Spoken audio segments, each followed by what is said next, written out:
Shalom Bapak Ibu serta saudara-saudara sekalian. Jadi kita akan mulai seminar pada hari ini. Saya harus sih terlalu panjang, jadi mungkin dalam waktu sekitar 3 jam kita bisa selesaikan materi ini, termasuk dengan tanya jawabnya. Oke, saya akan mulai dengan sesi yang pertama.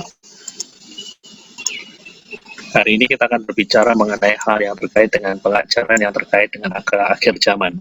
Ya. Oke, kapan saja terjadi sebuah krisis atau fenomena yang luar biasa, isu-isu akhir zaman itu biasanya muncul secara luar biasa. Ada interest, ada ketertarikan yang luar biasa tentang akhir zaman, seperti halnya jamur di musim hujan yang begitu banyak muncul.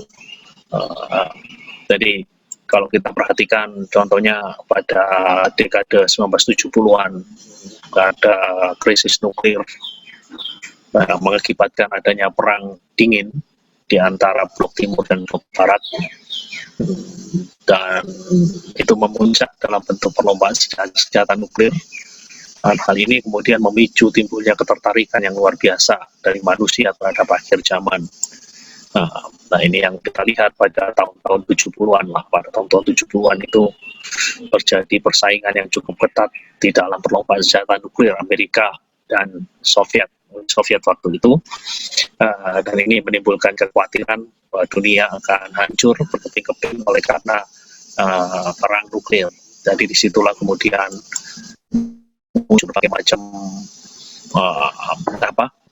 berbagai macam ketertarikan, ada berbagai macam buku yang membahas tentang akhir-akhir zaman.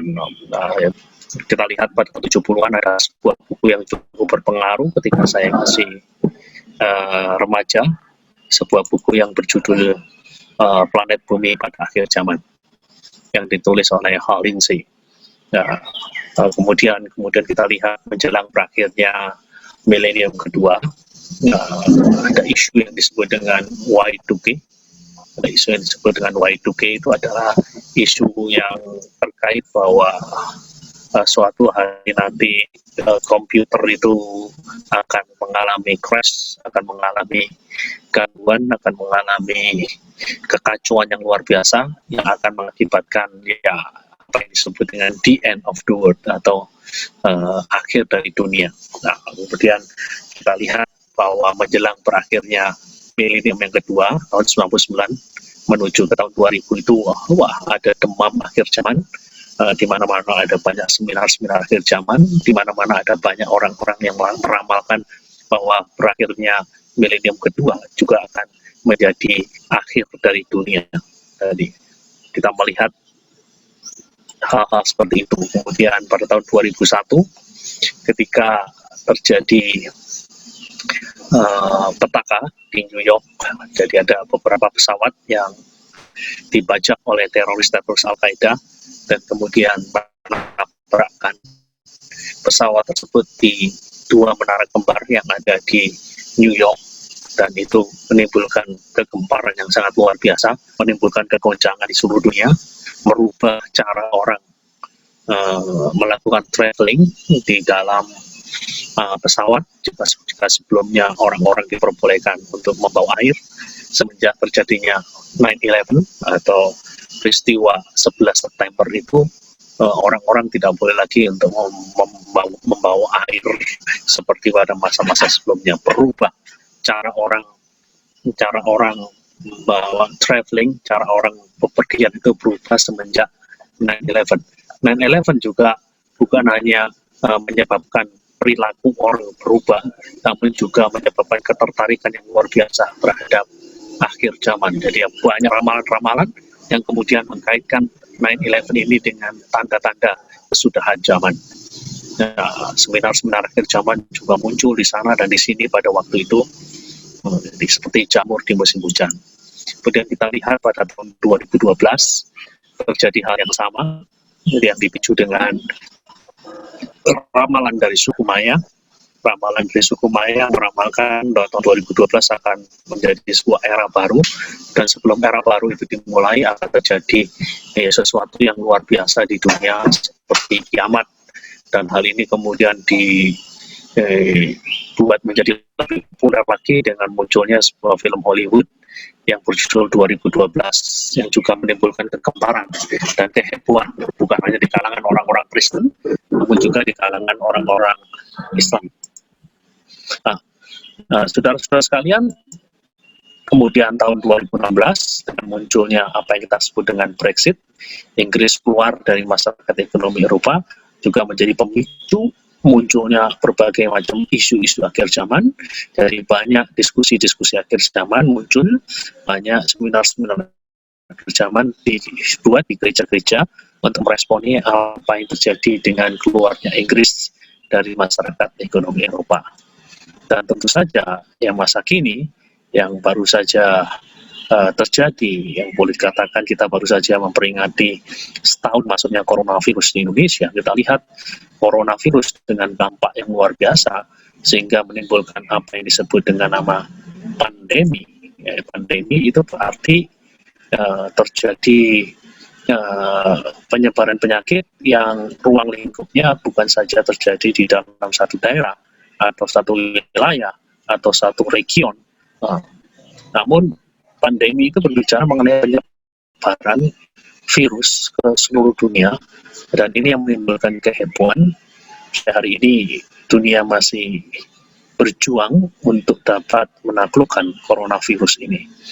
Coronavirus dengan segala macam dampaknya, dampak ekonomi, dampak sosial, dampak budaya, dampak keagamaan, semuanya ini menimbulkan jadi menimbulkan pertanyaan-pertanyaan, menimbulkan tanda tanya apakah ini akan jadi akhir daripada dunia, karena beberapa orang kemudian mengkait-kaitkannya dengan isu-isu mengenai akhir zaman. Jadi kita melihat ini yang terjadi di dalam kehidupan kita sebagai manusia. Ketika terjadi krisis dan krisis itu luar biasa, maka kita melihat bahwa ada gambaran-gambaran atau ada ajaran-ajaran akhir zaman yang kemudian menjadi cukup populer, menjadi cukup banyak dibicarakan, termasuk hari-hari ini. Jadi dalam kurun waktu katakanlah beberapa bulan terakhir semenjak munculnya pandemi, saya sudah menyampaikan berbagai macam seminar, berbagai macam pengajaran, walaupun secara online, karena banyak orang tertarik dan bertanya-tanya apakah ini waktunya, apakah kedatangan Tuhan sudah demikian dekat, apakah kiamat sudah demikian dekat. Nah, sekali lagi apa yang saya katakan di awal, jadi krisis memicu tertarikan orang terhadap hal-hal yang terkait dengan akhir zaman, termasuk krisis yang terjadi pada hari-hari ini, krisis yang disebabkan oleh pandemi COVID-19. Dan ada hal umum yang menyertainya. Hal umum yang menyertainya adalah ketika krisis itu muncul, berbagai macam teori yang kita kenal dengan nama teori konspirasi itu berkembang dan menyebar secara liar. Jadi teori-teori konspirasi berkembang dan menyebar secara liar. Salah satu contoh yang cukup terkenal yang bisa kita tampilkan di sini adalah seorang miliuner, seorang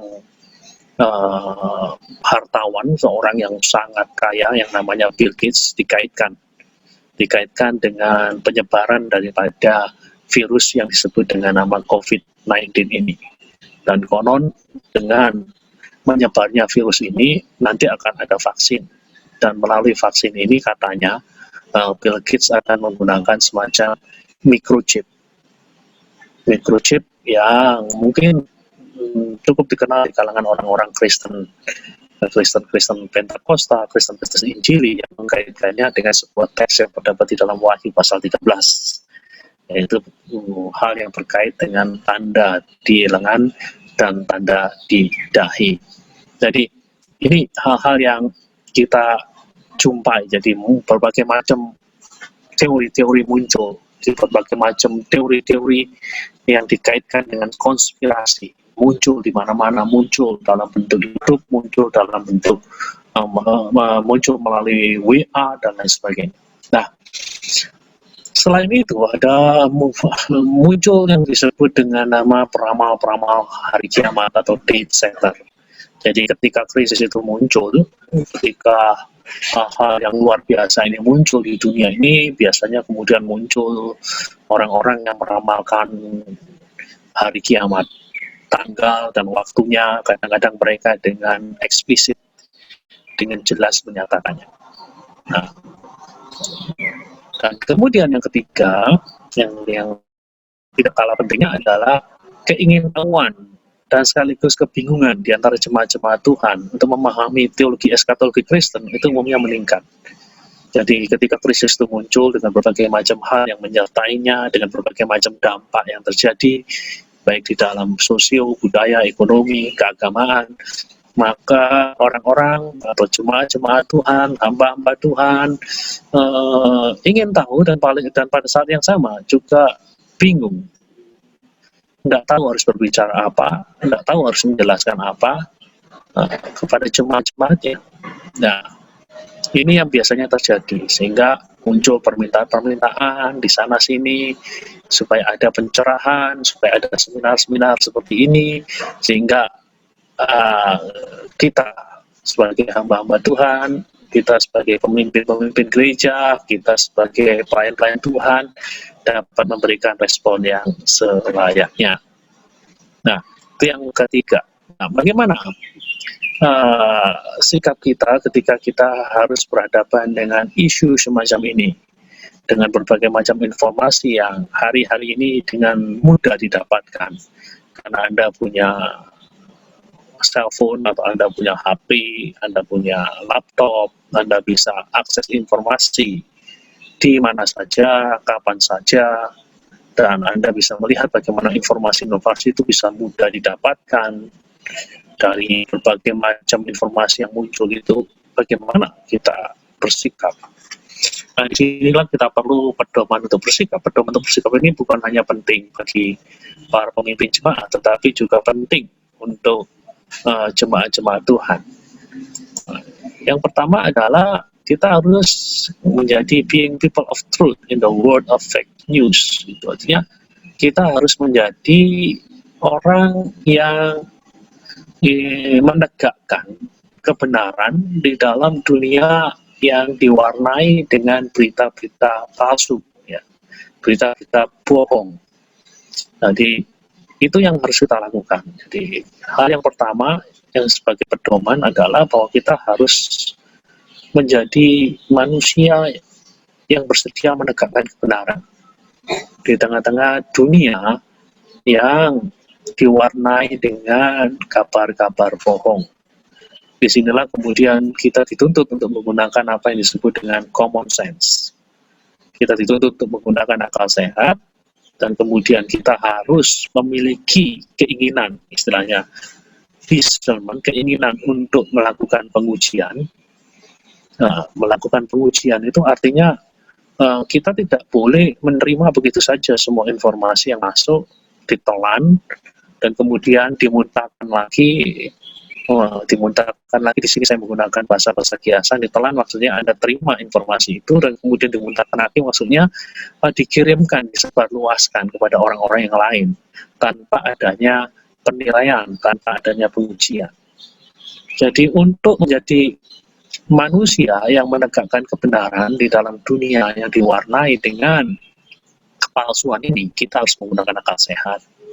Kita harus memiliki keinginan untuk melakukan penilaian, bukan hanya sekedar telan informasi dan kemudian sebarkan begitu saja tanpa dinilai dengan teliti dan jeli. Dan yang ketiga, kita harus bersedia untuk cultivate accountability, maksudnya kita harus memupuk rasa tanggung jawab. Jadi pada waktu kita menyebarkan berita, itu kita harus pastikan bahwa berita yang kita sebarkan itu benar dan layak dipercaya. Jadi jangan hanya sekedar sebarkan berita dan kemudian ketika ketahuan salah ya sudah diam aja, dan tidak bersedia untuk melakukan pengakuan bahwa saya menyebarkan berita yang salah. Tolong maafkan saya. Itu yang disebut dengan akuntabilitas. Jadi yang namanya pendeta itu harus punya akuntabilitas, harus jujur. Kalau harus ngomong salah, ya harus berani mengatakan bahwa saya salah. Nah, ini respon yang pertama yang harus kita lakukan sekali lagi adalah kita harus menjadi manusia yang bersedia menegakkan kebenaran di tengah-tengah dunia yang diwarnai dengan berita bohong. Di situ sekali lagi saya minta kita menggunakan akal sehat kita. Akal sehat itu dipakai jadi supaya kita bisa mengerti yang masuk akal, yang tidak masuk akal, gitu. Kemudian gunakan penilaian, pengujian, jangan hanya telan mentah-mentah, dan kemudian muntahkan, sebarkan lagi. Dan yang ketiga, cultivate accountability, maksudnya kita harus memupuk apa yang namanya rasa tanggung jawab. Nah, sekali lagi, jangan pernah share sesuatu yang tidak dapat diverifikasi kebenarannya. Jadi sekali lagi, jangan pernah berbagi informasi yang tidak dapat diverifikasi kebenarannya. Kalau informasi tersebut nggak jelas, jangan dibagikan. Nah, Bapak, Ibu, serta saudara-saudara sekalian, internet itu seperti pedang bermata dua. Berita-berita hoax itu gampang ditemukan. Namun pada saat yang sama, berita-berita yang membantah hoax itu juga gampang ditemukan. Gitu. Jadi, jika Anda menjumpai sebuah informasi dalam bentuk kata dan gambar, sebelum Anda share, pastikan untuk melakukan cek dan recheck. Untuk memastikan apakah informasi itu layak dipercaya. Nah, kalau Anda nggak tahu gimana? Kalau Anda nggak tahu bagaimana untuk menemukan sumber, untuk menilai sumber, untuk ngecek informasi dalam bentuk kata dan gambar itu kemana? Ya minta tolong. Saudara punya forum, katakanlah Anda punya grup WA di BPD Riau. Ya, itu kemudian Anda tanyakan apakah berita ini benar, apakah berita ini layak dipercaya. Ya pasti nanti kan ada orang-orang yang merespon. Kalau tidak bisa, kalau RKS tidak bisa menjawab, nah nanti Anda bisa sharekan di katakanlah DI Gereja Geziawan yang lebih besar lagi, yang lebih luas lagi, yang saya yakin di situ akan ada banyak orang yang bisa memberikan masukan. Apakah sebuah berita itu hoax, apakah berita itu berita bohong, ataukah berita itu adalah berita yang benar bisa diteruskan, bisa dibagikan. Nah, itu. Jadi sekali lagi jangan pernah share sesuatu yang tidak dapat diverifikasi. Verifikasi itu maksudnya mendapatkan peneguhan bahwa itu benar adanya. Nah, dan kemudian hati-hati dengan apa yang namanya confirmation bias. Confirmation bias itu adalah suatu keadaan di mana proses berpikir kita atau proses kognitif kita, proses berpikir kita itu secara selektif memilih informasi yang cocok atau mendukung pandangan dunia, teologis, dan pemikiran yang kita miliki sebelumnya. Itu yang disebut dengan confirmation bias, yaitu suatu keadaan di mana cara berpikir kita itu secara selektif itu memilih informasi yang cocok. Oh, ini cocok dengan teologi saya, maka kemudian saya sharekan. Contohnya mungkin Anda biasa diajar mengenai Wahyu 13 itu berbicara tentang chip yang ada di masa depan, yang konon akan dipakai oleh antikristus untuk mengontrol umat manusia yang ada di dunia ini. Nah, itu pemahaman Anda sebelumnya. Pemahaman Anda sebelumnya ini kadang-kadang membuat Anda selektif di dalam memilih. Ketika Anda mendengar informasi ada chip di sana, dengan gampang sekali kemudian itu masuk di dalam koridor pemikiran Anda. Cocok, mendukung apa yang saya percayai, padahal apa yang Anda percaya itu belum tentu benar itu. Nah, jadi hati-hati dengan apa yang disebut dengan confirmation bias ini. Ya. Jadi gunakan common sense, artinya akal sehat yang Tuhan berikan padamu. Jadi kita memang people of the spirit, orang-orang yang istilahnya percaya pada aktivitas Roh Kudus hari ini di sini. Namun pada saat yang sama juga kita tidak boleh membuang sama sekali apa yang disebut dengan akal sehat. Nah, Tuhan memberikan kepada kita akal sehat dan minta agar Kudus memimpin kita memimpin pikiran kita sehingga kita dapat melakukan tugas discernment. Discernment artinya tugas untuk menilai, tugas untuk menguji dengan baik. Dan jika Anda menjadi bagian dari masalah, Anda menjadi bagian dari masalah itu maksudnya Anda menjadi pribadi-pribadi yang menyebarkan berita bohong atau berita keliru secara sengaja atau tidak sengaja, maka jangan pernah malu untuk memohon maaf. Nah, itu hal yang penting yang perlu untuk kita pahami. Nah, kemudian hal yang kedua, kita harus paham apa yang namanya karakter dan bahaya dari teori konspirasi. Karakter dan bahaya dari teori konspirasi. Jadi, penganut teori konspirasi itu biasanya begini, ada informasi. Informasi itu mungkin dalam bentuk kata, mungkin dalam bentuk gambar. Kemudian informasi ini diproses sedemikian rupa. Dan cara mereka memprosesnya adalah dengan menggunakan kecurigaan yang berlebih-lebihan. Curiga berlebih-lebihan. Contohnya Bill Gates mendonasikan uang, katakanlah sekian triliun rupiah. Wah, uang sedemikian banyak kok didonasikan, ini pasti ada apa-apanya. Nah, padahal kan belum tentu, itu kecurigaan yang berlebih-lebihan. Nah, jadi ada informasi, kok ada orang nyumbang begitu banyak, yang mesti ada apa-apanya dong. Nah, itu yang kecurigaan yang berlebihan. Nah, kecurigaan yang berlebihan ini kemudian biasanya diikuti dengan penafsiran yang dicocok-cocokkan. Nah, kemudian diproses lagi. Contohnya kemudian orang mulai menemukan, oh tahun 2015 itu Bill Gates pernah ngomong, bahwa nanti akan ada pandemi. Wah, cocok ini. Tampaknya Bill Gates ini orang yang berada di balik pandemi ini. Tampaknya dia yang merencanakan ini. Ya, merencanakan itu, itulah sebabnya dengan gampang dia gelontorkan triliunan rupiah karena ada apa-apanya, karena dia yang jadi aktor intelektual di balik ini semua. Jadi dia yang menjadi otak di belakang pandemi. Namun pada saat yang sama pura-pura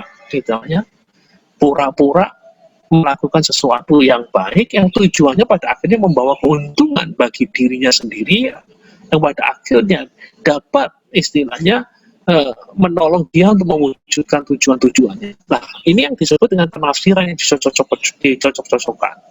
Nah, semuanya ini pada akhirnya akan membentuk apa yang namanya teori konspirasi. Nah, hanya masalahnya adalah apa teori konspirasi ini selalu benar dalam banyak hal, dalam banyak kasus. Teori konspirasi ini banyak nggak benarnya, walaupun mungkin ada satu, dua, atau beberapa kasus yang benar. Tapi di dalam banyak perkara, teori-teori konspirasi yang muncul di dunia ini, kebanyakan itu tidak berdasar. Dan tidak ada bukti yang substansial, tidak ada bukti-bukti yang cukup kuat yang bisa mengatakan kebenaran kepada teori konspirasi. Jadi ini bahaya. Jadi apa yang terjadi kalau kita kemudian menjadi penyebar teori konspirasi ini? Kita sedang melanggar salah satu perintah di dalam 10 perintah Allah. Di dalam 10 perintah Allah ada satu perintah yang mengatakan jangan mengucapkan saksi dusta. Jangan menyebarkan, istilahnya, jangan menyebarkan dusta. Jangan menyebarkan kebohongan. Nah, ini yang harus kita pahami. Nah, jadi bahaya lain daripada teori konspirasi, yang namanya teori konspirasi itu biasanya kebal terhadap bukti-bukti yang meyakinkan. Salah satu bahaya dari teori konspirasi adalah di dalam teori konspirasi itu ada yang namanya self-sealing. Self-sealing itu maksudnya tidak ada satupun dari luar diri mereka yang boleh menyatakan bahwa teori itu keliru atau menyesatkan.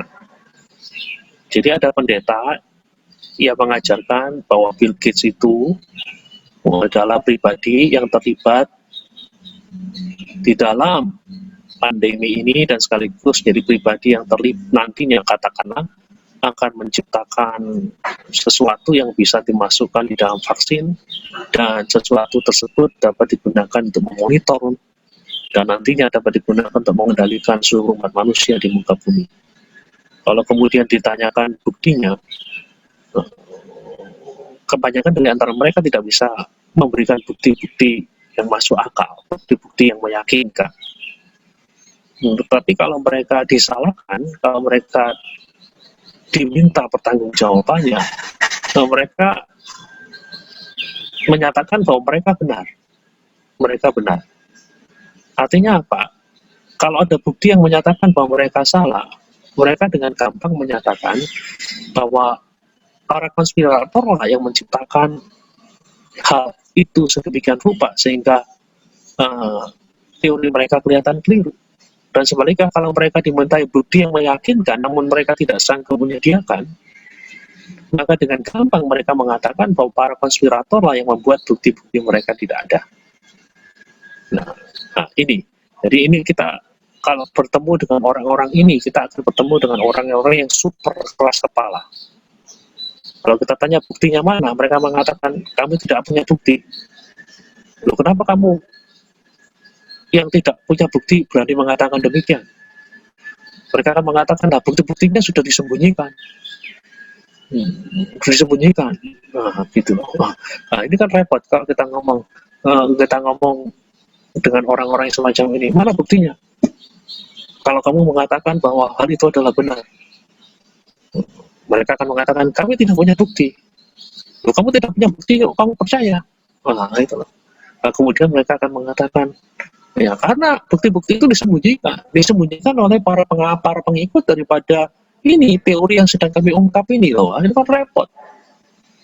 Nah, gitu. Jadi ini bahayanya. Jadi yang namanya penganut teori konspirasi itu selalu benar. Mereka tidak akan pernah mengatakan bahwa kami keliru, kami salah. Kalau kami tidak punya bukti, itu karena bukti itu disembunyikan. Nah, ini yang bahaya. Nah, kalau Anda sudah ketemu dengan orang seperti ini, ya sudah, percakapan berhenti, diskusi berhenti. Nah, itu sama saja dengan ngomong sama tembok. Gitu. Nah, yang ketiga, pelajarilah dan pahamilah eskatologi yang sehat. Jadi di tengah-tengah krisis semacam ini, selain tadi saya mendorong Anda untuk melakukan dua hal di atas. Dua hal di atas itu adalah yang pertama tadi kita bicara mengenai being the people of truth, menjadi manusia yang menegakkan kebenaran di tengah-tengah dunia yang diwarnai dengan berita bohong. Yang kedua, kita harus memahami karakter dan bahaya dari teori konspirasi di balik informasi-informasi yang banyak kita dengar di masa-masa krisis. Dan yang ketiga, pelajari dan pahamilah eskatologi Kristen yang sehat. Nah, eskatologi Kristen yang sehat itu seperti apa sih? Nah, itu kemudian pertanyaan selanjutnya yang perlu kita dengar ya. Eskatologi yang sehat itu tidak akan pernah membuang atau mengabaikan fakta bahwa Kristus akan datang kembali.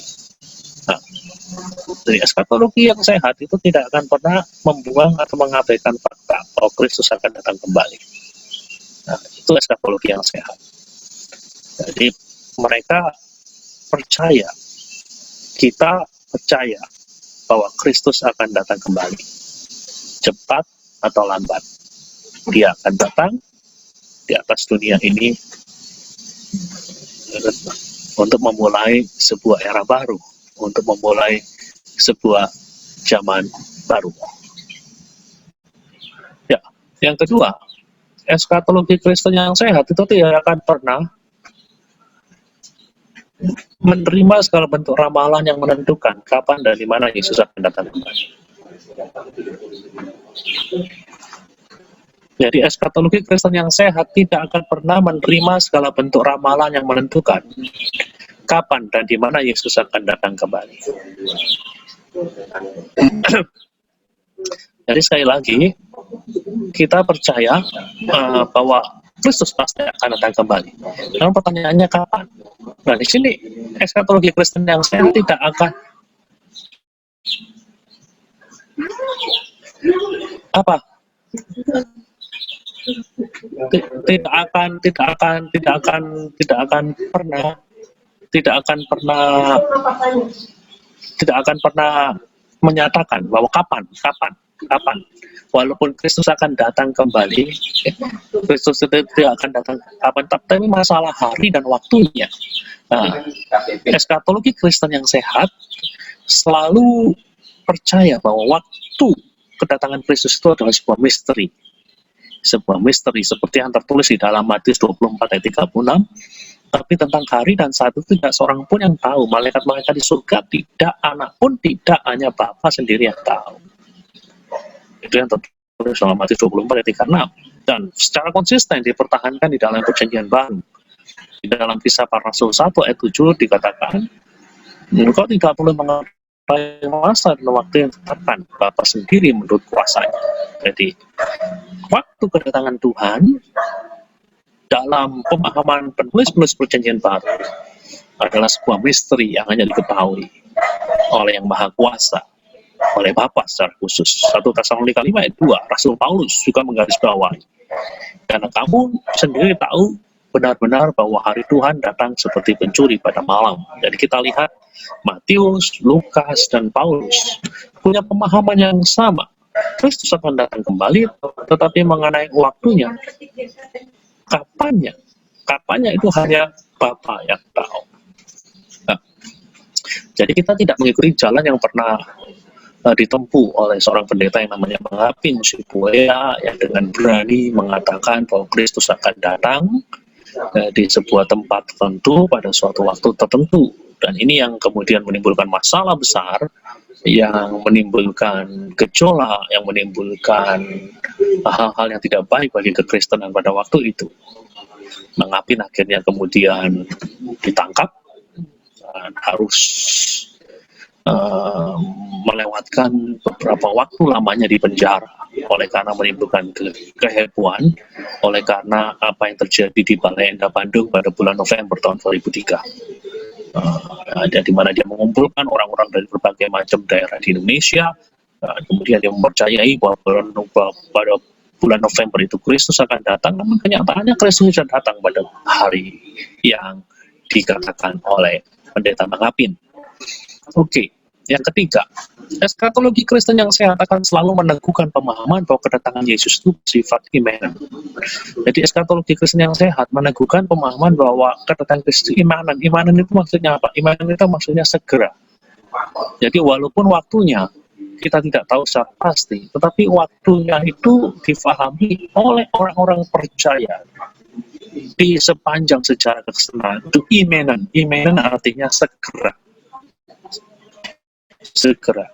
Nah, jadi ada konsep akhir zaman yang keliru. Konsep akhir zaman yang keliru biasanya orang-orang mengkaitkan permulaan akhir zaman itu dengan peristiwa-peristiwa yang terjadi secara luar biasa di dunia ini. Contohnya ketika terjadi peristiwa 9/11, yaitu 2 menara kembar itu ditubruk oleh pesawat dari teroris Al-Qaeda. Kemudian orang mengatakan, wah, ini akhir zaman dimulai. Ya, jadi pertanyaannya adalah, apakah akhir zaman dimulai dengan ditabraknya menara kembar? Kemudian ketika coronavirus merebak, mereka mengatakan, wah, akhir zaman dimulai. Nah, itu corona datang, akhir zaman datang. Nah, itu. Namun kalau kita teliti membaca Alkitab, dari sumber penilaian kita tetap dari Alkitab. Alkitab adalah kebenaran yang sifatnya kekal, seperti dikatakan, langit dan bumi akan berlalu, tetapi firman Tuhan tidak akan berlalu. Nah, kalau kita membaca Alkitab, jadi akhir zaman sebenarnya jelas, bukan dimulai pada saat menara kembar ditabrak oleh pesawat-pesawat teroris, bukan dimulai dengan datangnya virus corona, bukan. Akhir zaman sebenarnya sudah dimulai semenjak 2000 tahun yang lalu. Akhir zaman, kalau kita teliti, itu sebenarnya menuju pada periode waktu di antara hari Pentakosta pertama, katakanlah 2000 tahun yang lalu, hari Pentakosta pertama, atau kalau kita mau tarik agak ke belakang sedikit, Akhir zaman dimulai dengan katakanlah kematian, kebangkitan, kenaikan, Pentakosta, menjadi satu kesatuan yang tidak terpisahkan. Nah, itu jadi akhir zaman dimulai di sana. Akhir zaman dimulai di sana. Dimulai dengan kematian, kebangkitan, kenaikan, datangnya Roh Kudus. Dan itu akan terus berlangsung hingga nanti Kristus datang kedua kali. Jadi akhir zaman bukan dimulai 10 tahun yang lalu, bukan dimulai setahun yang lalu di Wuhan, bukan. Akhir zaman sudah dimulai 2000 tahun yang lalu. Pertanyaannya dari mana kita tahu? Ya dari Alkitab itu sendiri. Baca Kisah Para Rasul 2 ayat 15 dan 21. Kisah Para Rasul 2 15 ayat 21. Kita melihat bagian tersebut. Kita lihat lebih dulu KPR pasal 2 ayat 15 sampai 18. Orang-orang ini tidak mabuk seperti yang kamu sangka. Karena hari baru pukul 9. Tetapi itulah yang difirmankan Allah dengan perantaraan Nabi Yoel. Akan terjadi pada hari-hari terakhir, demikianlah firman Allah, bahwa aku akan mencurahkan rohku ke atas semua manusia. Maka anak-anakmu laki-laki dan perempuan akan bernubuat, dan turun-turunmu akan mendapatkan penglihatan-penglihatan, dan orang-orangmu yang tua akan mendapatkan mimpi. Juga ke atas hamba-hambaku laki-laki dan perempuan akan kucurahkan rohku pada hari-hari itu, dan mereka akan bernubuat. Nah, ini.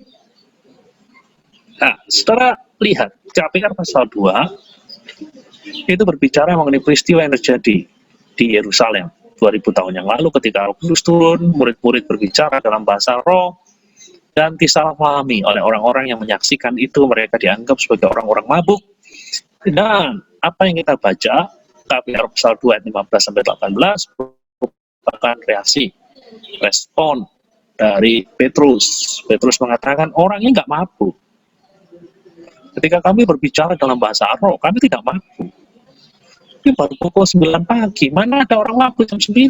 Gitu. Dan kemudian Rasul Petrus berkata, apa yang terjadi di dalam diri kami hari ini? Kami berbicara di dalam bahasa roh, kami bernubuat. Itu adalah penggenapan. Penggenapan dari apa? Apa yang dikatakan oleh Nabi Yoel beberapa ratus tahun sebelumnya. Yoel mengatakan pada hari-hari terakhir, ada apa? Pada hari-hari terakhir, roh Tuhan akan dicurahkan. Dicurahkan pada siapa? Semua manusia. Besar, kecil, tua, muda, tuan, hamba, semuanya akan mendapat pencurahan. Dan Rasul Petrus mengatakan, di dalam Alkitab bahasa Inggris ada kata yang sangat jelas sekali, this is that. This is that maksudnya apa yang terjadi di dalam diri kami adalah penggenapan dari apa yang dikatakan oleh Nabi Yoel. Dengan kata lain, rasul-rasul ini mengatakan, loh, kami ini hidup di akhir zaman loh. Kami hidup di akhir zaman. Karena apa yang terjadi dalam diri kami adalah tanda dari akhir zaman itu. Seperti yang dikatakan oleh Nabi Yoel. Jadi peristiwa Pentakosta di dalam pandangan para rasul adalah penggenapan dari nubuat Nabi Yoel. Itu berarti bahwa para rasul memahami bahwa diri mereka itu sudah hidup di akhir zaman. Gitu. Kita lihat lagi, tadi itu tulisan Lukas, sekarang kita lihat tulisan Yohanes. Nah, di dalam tulisan Rasul Yohanes ada perkataan seperti ini. Anak-anakku, waktunya adalah waktu yang terakhir, dan seperti yang telah kamu dengar, seorang antikristus akan datang. Sekarang telah bangkit banyak antikristus, itulah tandanya bahwa waktu ini benar-benar adalah waktu terakhir. Wow.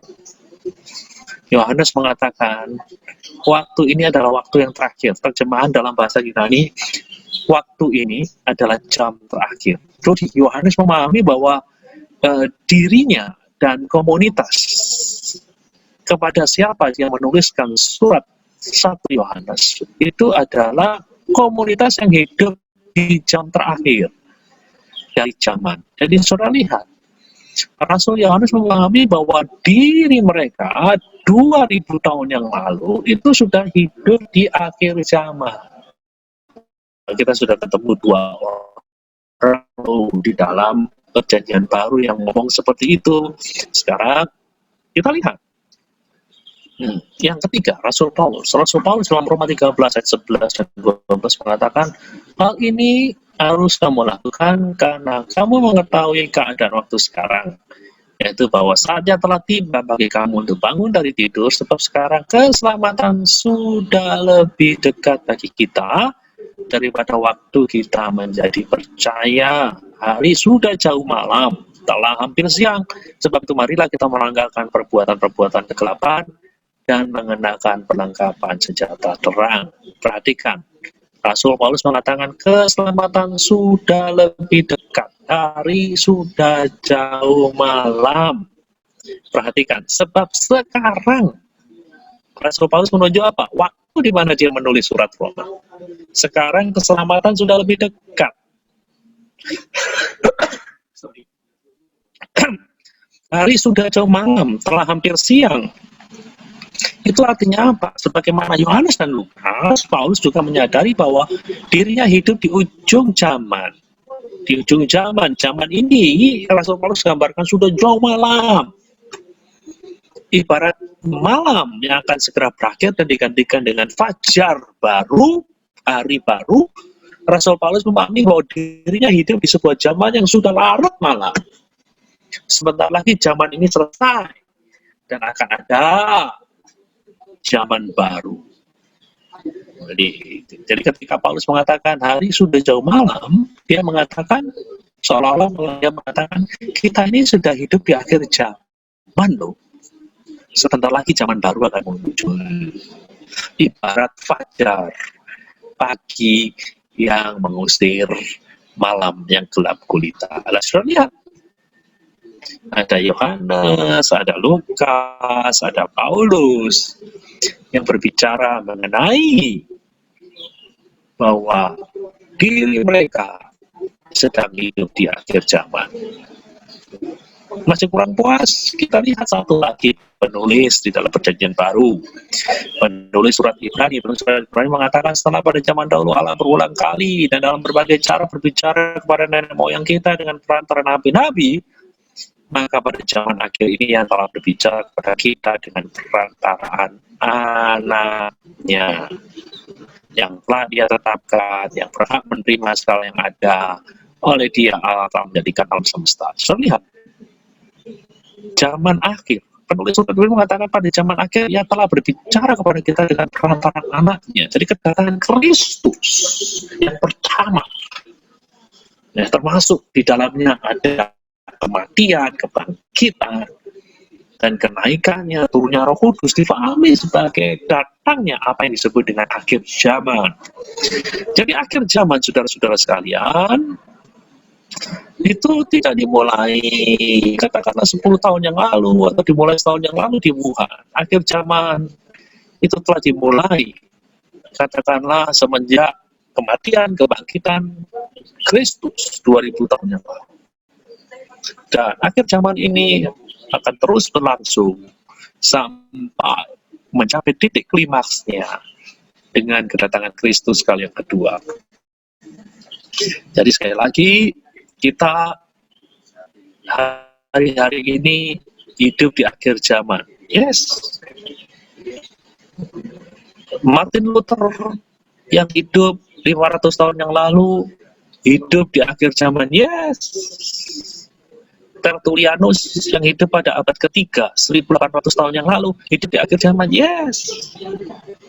Rasul Yohanes, Paulus, Lukas, penulis surat Ibrani hidup di akhir zaman. Ya. Jadi akhir zaman itu adalah suatu periode waktu yang memisahkan di antara kedatangan Kristus yang pertama dan bicara mengenai kematian, kebangkitan, hingga nanti second coming, kedatangan Kristus kali kedua. Itu yang disebut dengan akhir zaman. Nah, pemahaman semacam ini harus dipahami oleh pendeta-pendeta, oleh rohaniwan-rohaniwan seperti Bapak Ibu serta saudara-saudara sekalian. Karena pemahaman ini berdasarkan Alkitab, bukan berdasarkan spekulasi yang muncul berdasarkan cocokologi, mencocok-cocokkan. Nah itu loh. Jadi kalau sudah lihat apa yang sudah saya sampaikan, itu adalah pemahaman dari penulis-penulis perjanjian baru mengenai akhir zaman. Seorang profesor dari Asbury Theological Seminary yang namanya Ben Witherington Dodd mengatakan, Kalau saya ditanya kapan akhir zaman itu dimulai, kapan saya pada pertanyaan tersebut tidak berbelit-belit.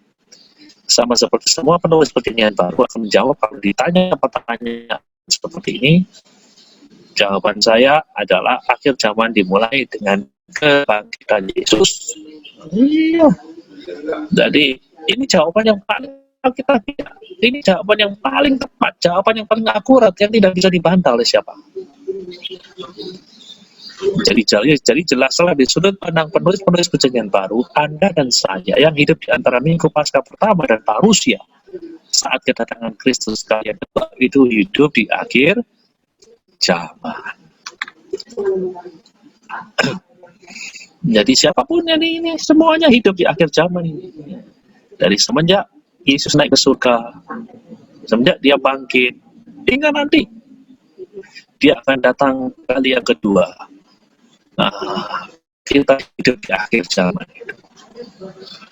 Jadi, dan semenjak kebangkitan dan kenaikan Yesus ke surga, posisi orang percaya dimanapun saja, mereka dalam garis waktu, itu gambarnya kayak begini. Kristus bisa datang suatu waktu. Posisi saya di sini, posisi saya yang katakanlah nanti masih akan tetap hidup katakanlah 60 tahun dari sekarang, juga akan memiliki gambar seperti ini. Jadi, mereka memahami bahwa Kristus akan segera datang. Kristus akan segera datang dimanapun mereka berada di dalam garis waktu. Sama seperti Rasul Paulus memahami bahwa Kristus akan datang. Walaupun dalam kenyataannya Tuhan masih menunda kedatangannya. Nah, yang nomor 4. Di dalam eskatologi Kristen atau dalam doktrin akhir zaman Kristen, ada keyakinan yang dikategorikan inti. Inti itu artinya pengajaran-pengajaran yang utama, pengajaran-pengajaran yang Kristen. Dan ada pula keyakinan-keyakinan yang disebut dengan margin. Margin itu maksudnya pinggiran yang katakanlah tidak terlalu penting, tapi diajarkan kepada jemaat. Ya. Di dalam eskatologi Kristen ada keyakinan yang dikategorikan inti dan ada pula keyakinan yang dikategorikan margin. Dan mengenali hal ini, mengenali mana yang margin, mana yang inti adalah sebuah keharusan bagi jemaat-jemaat masa kini. Nah, mengapa kita perlu mengetahui dan memahami apa yang menjadi inti dan apa yang menjadi margin dari eskatologi Kristen? Jadi, mengapa kita perlu mengetahui dan memahami apa yang menjadi inti dan menjadi margin dari eskatologi Kristen? Pemahaman mengenai akhir zaman, jawabannya adalah pemahaman mengenai akhir zaman di antara kelompok-kelompok Kristen itu tidak sepenuhnya seragam. Nah, katakanlah di kota-kota besar, di dalam sebuah keluarga, bapaknya ke gereja A, ibunya ke gereja B, anaknya ke gereja C, dan bisa jadi mereka punya pemahaman akhir zamannya berbeda-beda karena diajar secara berbeda-beda. Gerejanya beda, pendetanya beda, ajarannya beda. Dan suatu waktu mereka bertemu di dalam ruang makan, mau makan. Dan kemudian sang bapak bertutur mengenai pengajaran eskatologi di gerejanya. Kemudian ibunya menyangka itu salah, keliru. Di gereja saya nggak seperti itu, gereja saya seperti ini. Kemudian anaknya menyelah, Bapak Ibu semuanya salah. Di gereja saya diajarkan kayak gini. Wah, dan akhirnya nggak jadi makan, bertengkar. Nah, kita harus tahu bahwa kita hidup di zaman di mana pemahaman akhir zaman itu tidak seragam. Dan karena ketidakseragaman ini, kalau kita tidak ngerti mana yang inti dan mana yang margin, maka hal ini bisa menjadi penyebab munculnya pertikaian atau pertengkaran yang berpotensi merusak kesaksian gereja di tengah-tengah masyarakat.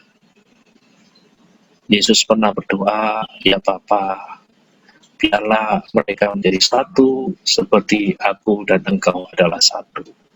Sayang, di dalam sejarah gereja yang demikian panjang, doa Yesus ini belum dijawab ya sampai hari ini. Karena apa ya? Kadang-kadang karena kita sebagai orang percaya gagal untuk memahami mana yang inti dan mana yang margin di dalam eskatologi Kristen. Pemahaman mengenai inti dan margin dari eskatologi Kristen itu menyediakan semacam dasar bagi kita untuk bersikap. Kapan kita harus berdiri teguh, tanpa kompromi, dan kapan kita harus menerima mereka yang punya perspektif atau pandangan yang berbeda dengan apa yang kita miliki. Nah, ini. Jadi kapan kita harus berdiri teguh? Ya, kalau bicara masalah inti, ini sesuatu yang tidak bisa dikompromikan. Kamu harus percaya, saya harus percaya. Karena barang siapa tidak percaya atau menolak apa yang jadi inti dari eskatologi Kristen, mereka tidak bisa lagi disebut sebagai Kristen. Hanya harus berdiri tanpa kompromi. Namun, kalau kita berbicara mengenai margin, itu kita berbicara mengenai hal-hal yang di dalamnya kita boleh kompromi. Di dalamnya kita harus memberi ruang untuk menerima satu sama lain pandangan yang berbeda. Ya, ini hal yang penting bagi kita. Nah, jadi sekali lagi kita harus mengenali mana yang inti dan mana yang margin. Untuk apa? Ya supaya kita bisa bersikap dengan benar.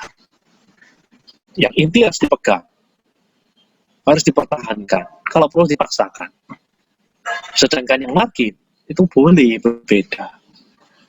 Kalau kamu berbeda bukan berarti kamu sesat. Kalau kamu berbeda, kamu masih teman saya. Kalau berbicara mengenai hal yang margin. Nah, mari kita lihat sekarang jantung dari eskatologi Kristen. Jantung dari eskatologi Kristen, saya menyebutnya dengan mere eskatologi. Mere itu artinya pure itu artinya murni, simple artinya sederhana. Jadi eskatologi yang murni dan sederhana adalah eskatologi yang berasal dari Alkitab. Eskatologi yang tidak terlalu banyak variasi dan kembangan yang sedemikian rupa. Eskatologi yang mungkin kita kenal di dalam bentuk pengakuan iman yang sangat sederhana yang muncul pada awal-awal sejarah gereja seperti pengakuan iman rasuli.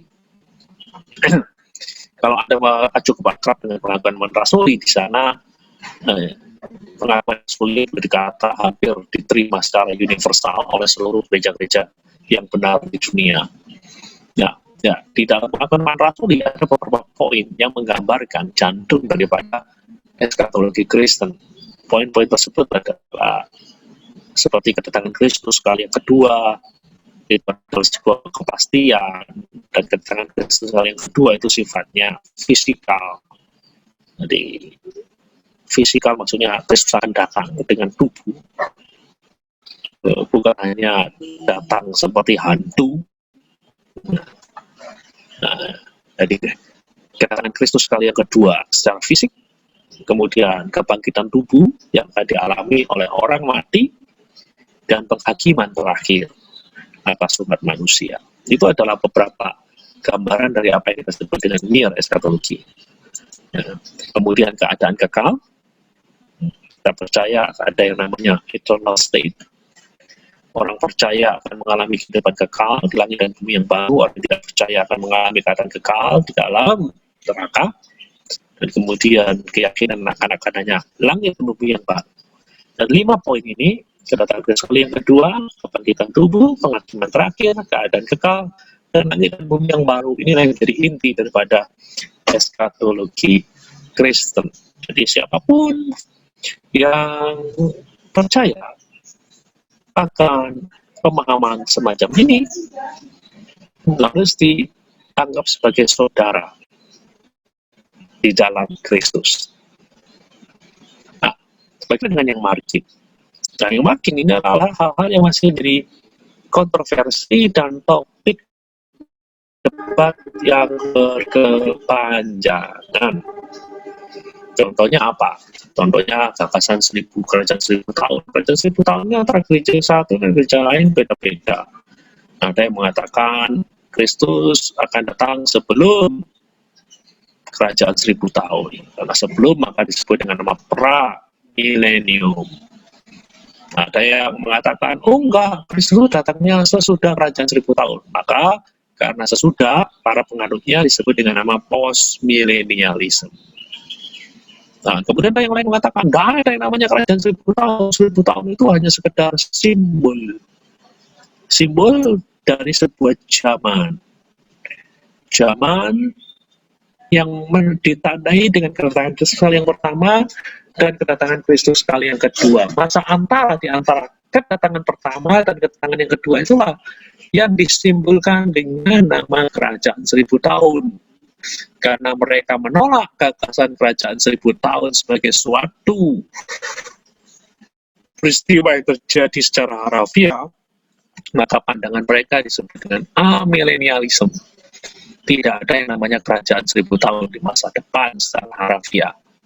Nah, di sini ada ayat Alkitab yang mereka lontarkan untuk mendukung pandangan mereka.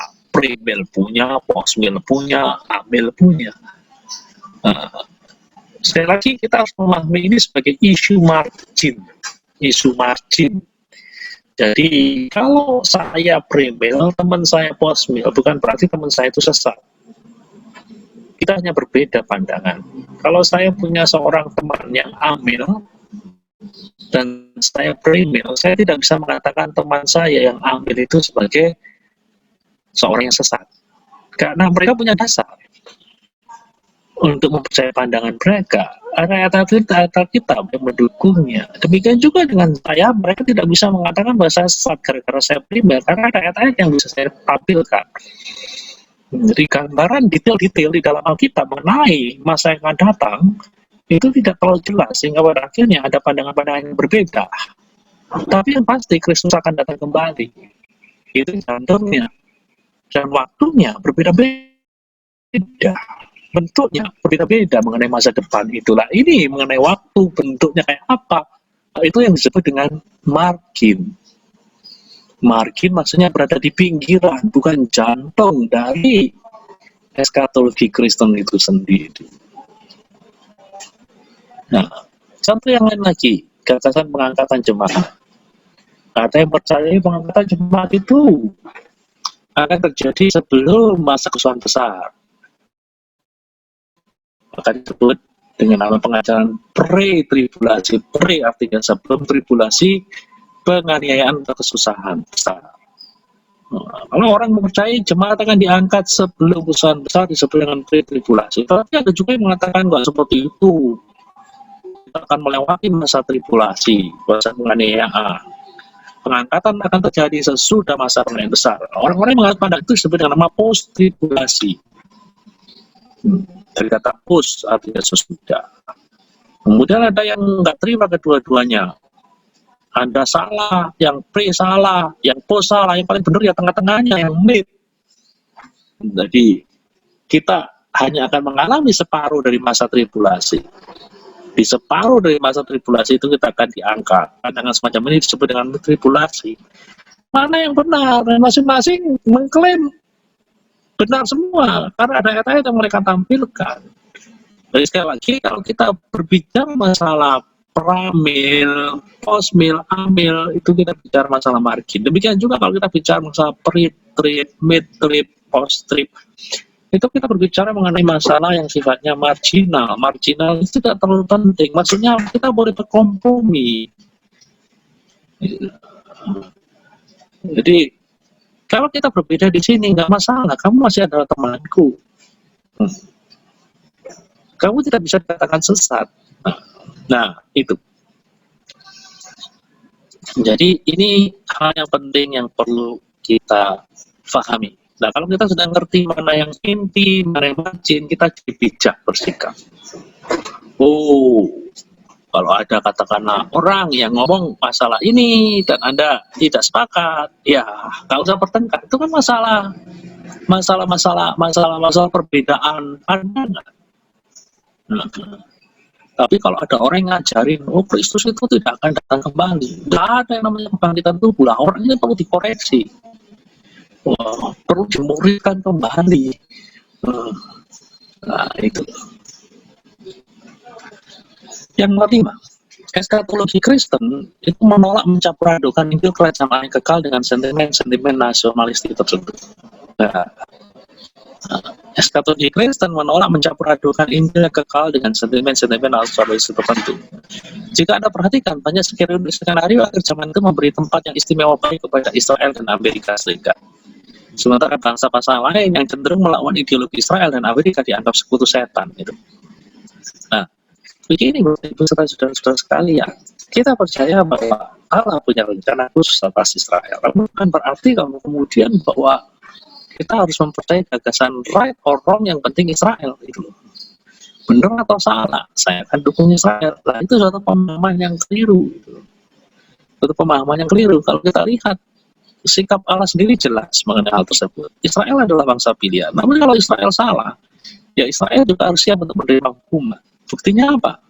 Nah, ya Israel Utara, Samaria harus menjalani penghakiman Tuhan. Ditaklukkan oleh Asur pada tahun 587. Giliran Israel Selatan, Yehuda yang ditaklukkan oleh Nebukadnezar. Mereka bangsa pilihan. Namun bukan berarti bahwa apapun yang mereka lakukan selalu benar.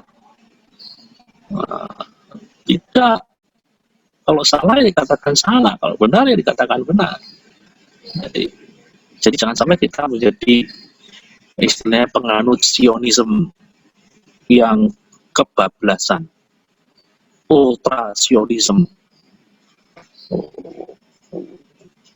Karena ada gagasan kita perlu untuk memberkati Israel. Sampai ada orang yang mengirimkan perpuluhannya ke Israel beberapa waktu yang lalu di Indonesia. Lah ini kan sesuatu yang kebablasan sekali. Kalau kita perhatikan, nah, hal-hal tersebut adalah hal yang bertentangan dengan kaidah-kaidah yang ada di dalam kitab suci. Kita memang harus berdoa untuk Israel, berdoa untuk Yerusalem. Namun bukan berarti bahwa kemudian kita mendukung aksi-aksi destruktif dan merusak perdamaian. Nah, itu. Jangan bertindak sendiri. Tuhan punya waktunya sendiri. Oke. Nah, kemudian bagi orang percaya, kedatangan Kristus kali yang kedua adalah sebuah peristiwa yang penuh berkat. Itulah sebabnya ia dirindukan kedatangannya. Dari kedatangan Kristus kali yang kedua itu adalah peristiwa yang penuh berkat. Itulah sebabnya dia dirindukan kedatangannya. 1 Tesalonika 4:11-18. Kedatangan Kristus kali yang kedua adalah klimaks atau puncak keselamatan kita. Hari ini kita sudah diselamatkan, pada saat yang sama belum diselamatkan. Kita diselamatkan secara rohani sehingga hari kita mati, kita akan masuk surga. Namun pada saat yang sama, tubuh kita masih takluk pada kematian. Nah, keselamatan yang sempurna itu akan terjadi ketika kematian itu ditaklukkan. Ketika manusia-manusia yang mati dalam Tuhan dibangkitkan. Dan pada waktu itulah keselamatan kita disempurnakan. Jadi ada istilah di dalam teologi Kristen yang mengatakan kita sudah diselamatkan namun belum diselamatkan. Already not yet. Sudah diselamatkan namun belum diselamatkan pada saat yang sama. Karena puncak dari keselamatan akan terjadi nanti pada saat kedatangan Kristus yang kedua. Pada saat orang-orang percaya mengenakan tubuh kemuliaan, pada saat kematian tidak lagi sanggup berkuasa atas mereka, pada saat dosa tidak lagi berkuasa atas hidup mereka, pada saat kematian dan dosa ditaklukkan sepenuhnya. Itulah kesempurnaan dari keselamatan kita. Dan kedatangan Kristus kali yang kedua merupakan fajar dari zaman yang sempurna. Dan ketika kita mendapatkan tubuh kebangkitan, maka kita akan masuk di dalam sebuah tempat yang namanya langit dan bumi yang baru, di mana tidak ada lagi duka cita, di mana tidak ada lagi penderitaan, di mana tidak ada lagi kematian, di mana ada kebahagiaan dan sukacita yang sempurna. Itu adalah suatu pengharapan yang luar biasa bagi orang-orang percaya. Nah, saudara-saudara sekalian, ini yang penting untuk kita pahami. Jadi, pada waktu kita dibangkitkan, kita akan mendapatkan tubuh yang tidak dapat binasa, tubuh yang mulia, tubuh yang kuat, tubuh yang rohani. Kontras dengan yang kita alami hari ini. Kita punya tubuh yang dapat binasa. Kita punya tubuh yang hina. Hina artinya takluk pada dosa. Punya kecenderungan takluk pada dosa. Masih takluk pada dosa. Tubuh yang mulia tidak bisa lagi berbuat dosa. Lemah. Lemah. Kita beribadah kuat berapa lama sih? Dengan tubuh kebangkitan, kita akan senantiasa kuat. Alamiah, kita takluk pada ruang dan waktu. Bisa lihat tubuh Yesus yang menjadi prototipe, yang menjadi model dari tubuh kebangkitan kita, bisa menerobos ruang dan waktu. Terlihat dalam peristiwa sesudah kebangkitan, Yesus sudah masuk ke ruangan yang telah terkunci. Nah, itu tubuh yang bukan alamiah, tubuh yang rohani. Inilah pengharapan Kristen yang luar biasa. Nah, saudara sekalian, kebangkitan tubuh adalah pengharapan yang luar biasa bagi orang percaya. Kita semua menantikannya, dan bahkan jiwa-jiwa yang sudah ada di surga hari ini juga menantikannya. Filipi pasal 3 ayat 20 dan 21 mengatakan, karena keluarga kita adalah di dalam surga, dan dari situ kita juga menantikan Tuhan Yesus Kristus. Perhatikan, di surga ada penantian. Menanti apa? Menanti Yesus Kristus yang akan mengubah tubuh yang hina menjadi tubuh yang mulia. Jadi, jiwa-jiwa yang ada di dalam surga hari ini tidak punya tubuh. Roh saja mereka ada di sana. Berbahagia, yes. Tapi itu bukan puncak kebahagiaan mereka. Puncak kebahagiaan mereka terjadi pada waktu kedatangan sekali yang kedua. Pada saat mereka mendapatkan tubuh kebangkitan. Makanya Filipi pasal 3 mengatakan di dalam surga. Dan dari situ menantikan. Jadi sebenarnya kita dan sahabat-sahabat kita yang mendahului kita ke surga sama-sama menanti. Menanti apa? Menanti kedatangan Kristus kali yang kedua. Pada saat yang masih hidup memperoleh tubuh kemuliaan, yang sudah mati memperoleh tubuh kebangkitan. Nah, dan sesudah itu yang terjadi adalah new heaven and earth. Jadi masa depan kita adalah di langit dan bumi yang baru. Langit bumi yang baru itu di mana? Ya di sini. Itulah sebabnya di dalam khotbah di bukit, Yesus mengatakan, berbahagialah orang yang lembut karena mereka akan mewarisi, kata itu sebenarnya mewarisi bumi. Bukan memiliki bumi. Berbahagialah orang yang lembut karena mereka akan mewarisi bumi. Kenapa kok tidak dikatakan mewarisi surga? Gitu. Nah, karena masa depan manusia bukan di surga. Masa depan manusia adalah di langit dan bumi yang baru. Nah, ini adalah pengharapan yang membahagiakan. Jadi kalau Anda mendengar pengajaran akhir zaman, dan pengajaran itu membuat Anda takut, membuat Anda ngeri, ya pasti ada sesuatu yang keliru dengan pengajaran akhir zaman yang kayak gini. Pengajaran akhir zaman yang sehat itu justru akan membuat orang semakin rindu. Pengajaran akhir zaman yang benar akan membuat orang akan bertanya kapannya saat itu terjadi. Sama seperti seorang kekasih yang merindukan datangnya hari pernikahan. Dan saudara tahu di dalam tradisi Kristen, hubungan kita dengan Kristus kerap kali digambarkan secara kias sebagai hubungan di antara dua kekasih yang telah dipertunangkan.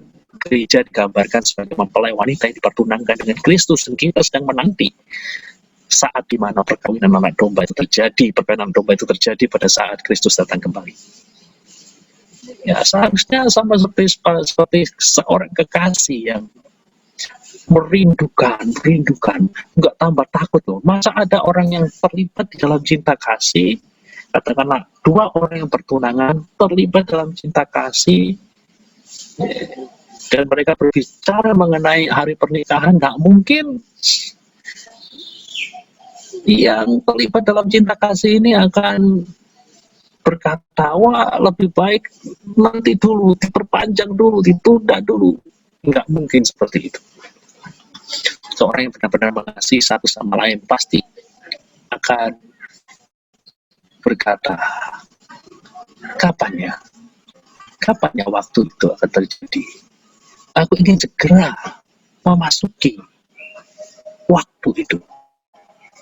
Tidak mungkin mereka akan ketakutan yang luar biasa, kengerian yang luar biasa. Nah itu. Jadi sikap pengajaran akhir zaman yang sehat, pengajaran akhir zaman yang sehat seharusnya bisa membawa setiap orang percaya untuk semakin merindukan datangnya hari itu. Jadi sekali lagi, pengajaran akhir zaman yang sehat seharusnya menciptakan kerinduan yang besar dalam diri jemaat untuk menyambut hari yang besar itu.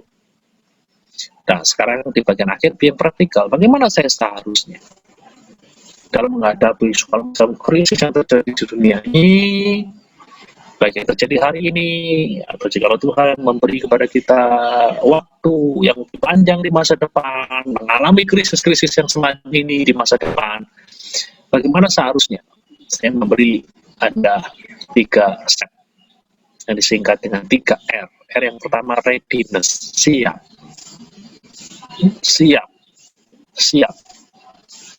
Dua ekstrem yang harus dihindari.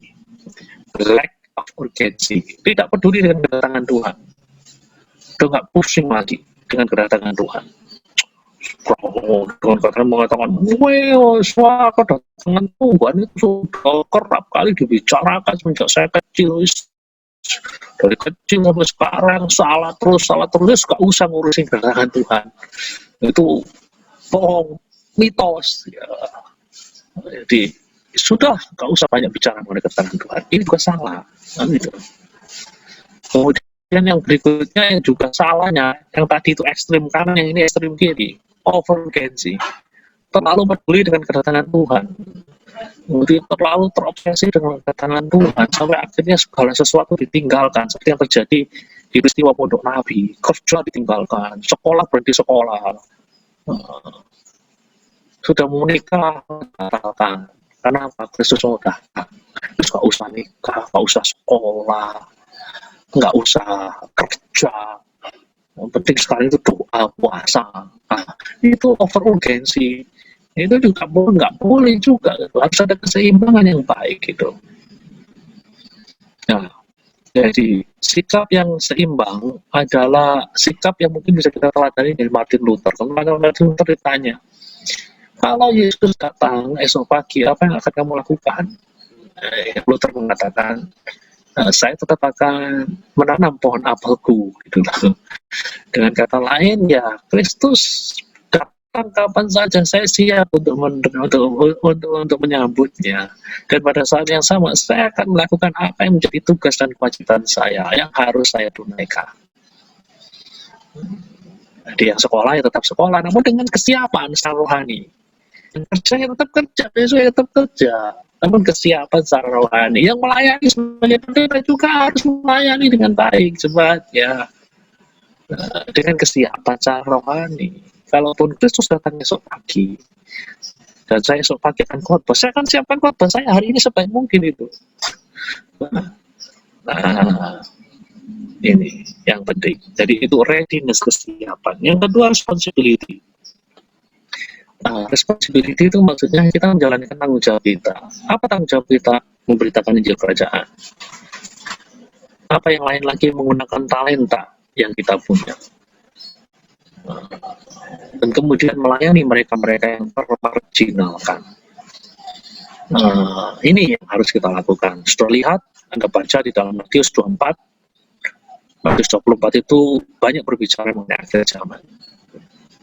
Matius 25 berbicara mengenai 3 perumpamaan. Bukan secara kebetulan, perumpamaan itu ditaruh di belakang pengajaran akhir zaman. 3 perumpamaan itu tentang apa? Perumpamaan tentang 5 gadis bodoh, 5 gadis bijaksana. Apa yang tidak disampaikan dalam perumpamaan ini? Siap, kapanpun Anda dituntut siap. Kemudian yang kedua, perumpamaan tentang talenta. Di saat kita menantikan Tuhan, bukan berarti kita pasif, bukan berarti kita tidak berbuat apa-apa. Saat kita menantikan kedatangan Tuhan, kita harus menggunakan semua talenta, semua resources yang Tuhan sudah berikan pada kita. Tidak boleh disimpan talentanya. yang nyimpen talentanya, itu akan mendapat teguran dari Tuhan. Gunakan talentamu. Dan yang ketiga, layani mereka-mereka yang termarginalkan, yaitu perumpamaan tentang kambing dan domba. Ada ingat, ada orang yang berseru, Tuhan, kapan aku memberi minum engkau? Kapan aku memberi makan engkau? Kapan aku mengunjungi engkau ketika engkau sakit?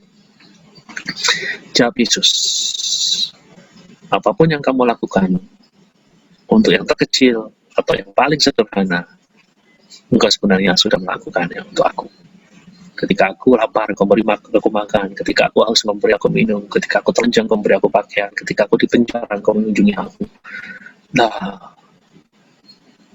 ini loh, saat-saat penantian kedatangan Tuhan harus diwarnai dengan kerelaan untuk melayani mereka-mereka yang termarginalkan, mereka-mereka yang terpinggirkan.